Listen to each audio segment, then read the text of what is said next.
দেখো, প্রথম video viral না হওয়াটাই খুবই স্বাভাবিক। তোমরা দেখবে অনেক বড় বড় ইউটিউব ক্রিয়েটার আছে যাদের প্রথম ভিডিও তারা 2020-তে আপলোড করেছে, কিন্তু তাদের ভিডিওতে ফ্যানের শব্দ আছে, ক্যামেরা ঠিক নেই, তাদের শব্দের কোনো মিল নেই, চারিদিকে ব্যাকগ্রাউন্ডের আওয়াজ, কিন্তু এখন সেই ভিডিওতে তাদের 1 লাখেরও বেশি ভিউ আছে। তাই প্রথম ভিডিওর উদ্দেশ্য ভাইরাল হওয়া নয়, বরং এমনভাবে দাঁড়িয়ে থাকা যাতে সঠিক সময়ে মানুষ সেটা খুঁজে পায়। আগে ইউটিউবে কম প্রতিযোগিতা ছিল, যে কোনো ভিডিও কিছু না কিছু চলে যেত, কিন্তু এখন পরিস্থিতি বদলে গেছে।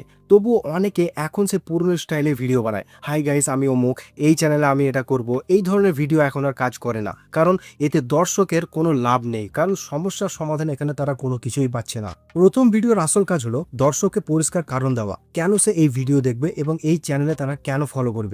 তুমি যে ধরনেরই কন্টেন্ট বানাও, সার্চ বেসড যেখানে মানুষ নির্দিষ্ট কিছু খুঁজে দেখে, বা ডিসকভারি বেসড যেখানে স্ক্রল করতে করতে ভিডিও সামনে আসে, দুটোর জন্য একটা জিনিস খুবই জরুরি। প্রথম ভিডিও হতে হবে ফোকাসড, একদম ক্লিয়ার, একটা নির্দিষ্ট টপিক, একটা নির্দিষ্ট দৃষ্টিভঙ্গি, আর দর্শকের জন্য স্পষ্ট ভ্যালু, এই তিনটাই দরকার। কিন্তু এগুলো কাজ করবে তখনই যখন তুমি নিজেই জানো কেন তুমি ইউটিউব শুরু করতে চাইছো। যদি নিজের দিকটাই তোমার পরিষ্কার না থাকে, তাহলে বাইরে থেকে যতই গাইডলাইন দাও ফল আসবে না।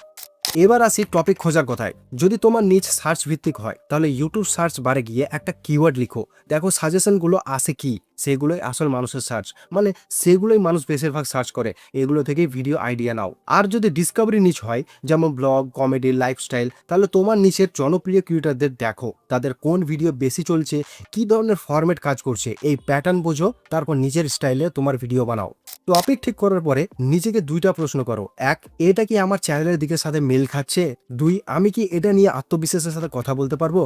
দুটোর উত্তর হ্যাঁ যদি হয়, টপিক তোমার একদম ঠিক আছে। একটা কথা মনে রাখবে, কারো ভিডিও হুবাহু কপি করো না। টপিক এক হতে পারে, কিন্তু ভাবনা উপস্থাপনা আলাদা হয়। এবার আসি প্ল্যানিং এর দিকে। পুরো স্ক্রিপ্ট মুখস্থ করার দরকার নেই, বরং একটা আউটলাইন বানাও, উপরে টপিক, নিচে 4টা পয়েন্ট, আর প্রতিটা পয়েন্টের নিচে ছোট্ট করে কিছু না কিছু লিখে রাখো, এতে কথা বলা একদম স্বাভাবিক হবে। ভিডিওর 3টা অংশ। হুক, প্রথম 30 সেকেন্ডে দর্শককে বুঝিয়ে দাও সে ঠিক এই ভিডিওতে কেন এসেছে।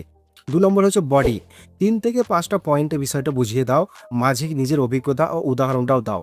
3 হচ্ছে এডিটিং, মূল কথা এক লাইনে শেষ করো এবং একটা অ্যাকশন বলো, যেমন শেষ অক্ষরে সাবস্ক্রাইব করো চ্যানেলটা, এরকম। প্রথম ভিডিও 5 থেকে 10 মিনিটের মধ্যে রাখাই ভালো। এবার আসি শুটিংয়ের দিকে। ক্যামেরা, লাইট, মাইক সব না থাকলেও সমস্যা নেই, ও ফোন দিয়ে শুরু করো। বড় ক্রিয়েটাররা এভাবে শুরু করেছিল, বড় ক্রিয়েটাররা সব কিছু ছোট থেকে শুরু করেছিল, কিন্তু আজ তারা কোথা থেকে কোথায় পৌঁছে গেছে। তাই বন্ধু, কোনো এক্সকিউজ নয়, আজ থেকে শুরু করো। প্রথম ভিডিও পারফেক্ট হবে না, এটাই স্বাভাবিক, কিন্তু একটু অস্বস্তি লাগবে তোমাকে, ভুল হবে, কিন্তু সেটাই শেখার অংশ। এডিটিংয়ে বেশি সময় নষ্ট করো না, ভুল অংশ কেটে দাও, ভিডিওর গতি ঠিক রাখো, অডিও পরিষ্কার করো, টাইটেলে হালকা টেক্সট বা মিউজিক যোগ করতে পারো। সবশেষে আপলোডের আগে 4টা জিনিস ঠিক করো। তোমার টাইটেল পরিষ্কার ও সরাসরি হওয়া উচিত। 2 নম্বর থাম্বনেল, তোমার থাম্বনেল খুব সহজ, স্পষ্ট, মুখ তোমার ক্লিয়ার এবং বড় টেক্সট দিয়ে থাম্বনেল তৈরি করো। 3 হচ্ছে ডেসক্রিপশন, প্রথম লাইনে টপিক উল্লেখ করো। 4, সেটিংস, ঠিকভাবে সেট করা আছে কিনা সেটা ভালো করে তোমার সেটিংসে গিয়ে পুরোটা চেক করে নাও। একবার ভিডিও আপলোড হয়ে গেলে পরের ভিডিওর দিকে এগিয়ে যাও। উন্নতি আসে নিয়মিত কাজ করার মাধ্যমে, এক ভিডিওতে পারফেকশন আনার মাধ্যমে নয়। তাই কঠোর পরিশ্রম করো, ফল একদিন পাবেই। তো বন্ধু, প্রথম ভিডিওর লক্ষ্য হলো ভাইরাল হওয়া নয়, বরং সঠিকভাবে তৈরি হওয়া। আর তোমার হাতে এখন সব আছে, আইডিয়া, প্ল্যান, প্রক্রিয়া। এখন শুধু দরকার একটাই, কাজ ও ক্যামেরা অন করা। তাই বন্ধু, দেরি না করে এখনই ক্যামেরা অন করো, যেই রকমই ভিডিও হোক না কেন আপলোড করো, যাতে ভবিষ্যতে পস্তাতে না হয় যে কেন 5 বছর আগে ভিডিও স্টার্ট করিনি। তো যদি ভিডিওটা ভালো লেগে থাকে বন্ধু, ভিডিওটাকে লাইক করো, চ্যানেলটাকে সাবস্ক্রাইব করো, যাতে এইরকম ইনফরমেটিভ কন্টেন্ট ভিডিও বারবার পেতে থাকো।